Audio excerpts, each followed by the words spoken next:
Por fin me he podido terminar un gran libro este 2025. Y digo por fin porque, aunque sorprendentemente, dadas mis circunstancias, este 2025 he podido leer muchísimo, sobre todo clásicos y libros de economía para el trabajo, todavía esta gran novela que me había empezado en verano, todavía no me había dado tiempo a sentarme tranquilamente y terminarla de leer, una novela de unas 700 páginas.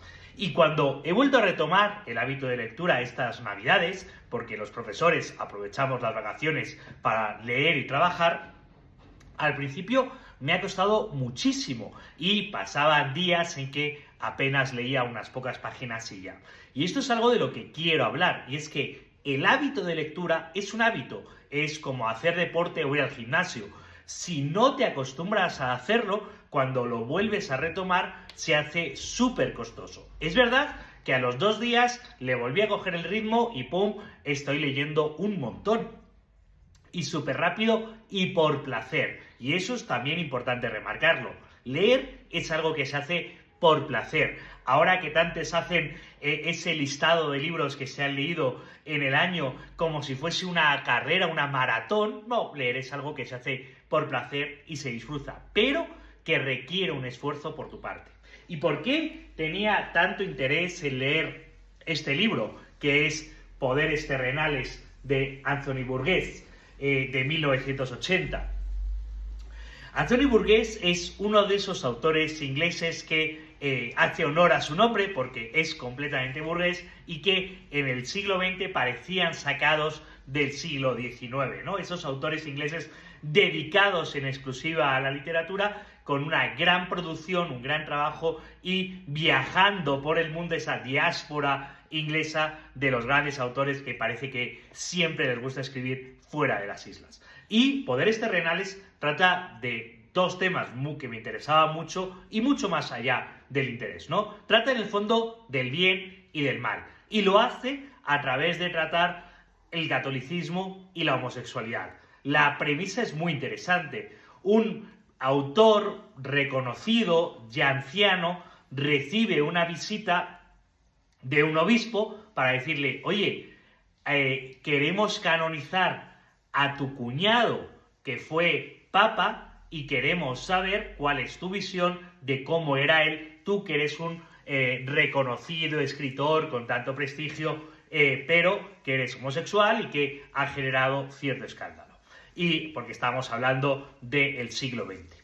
Y claro, con esa premisa, el autor empieza a tirar del hilo y hace una especie de Forrest Gump, en el sentido de que cuenta su biografía y ahí relata básicamente todo lo que ocurrió en el siglo XX desde la perspectiva del bien y el mal. Habla de la Primera Guerra Mundial, habla de la mafia de Estados Unidos, habla de la Segunda Guerra Mundial, habla de la discriminación racial, habla de las guerras postcoloniales en África, habla de las sectas destructivas en Estados Unidos de los 60, es decir, habla de básicamente de todo, habla de Malasia, habla de África, habla de Europa, habla de Estados Unidos, recorre el mundo, intenta ser una gran novela en ese sentido omnicomprensiva, pero en el fondo siempre está tratando de los temas importantes, está tratando del bien y del mal, está tratando de la familia, está tratando de la religiosidad, trata mucho el tema del arte como entretenimiento o el arte como algo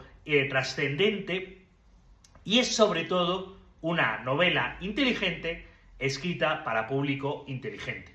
¿Por qué digo esto? Porque me sorprende, porque acostumbrado a ver las series de Netflix que no presuponen inteligencia por parte del público y que te repiten las cosas 16 veces porque consideran que eres tonto y no te has enterado, y además los protagonistas son bastante maniqueos, los buenos son muy buenos, los malos son muy malos, y esto es una especie para adolescentes. Aquí es muchísimo más complejo, hay muchísima más profundidad, ¿no? Pues te das cuenta que el protagonista es un cabrón con patas muchas veces, te das cuenta que el bueno es malísimo muchas veces, y te das cuenta que la vida es más complicada que solo una especie de cuento tipo buenos y malos que tanto gustan a día de hoy, porque son lo que se hace para público básicamente adolescente.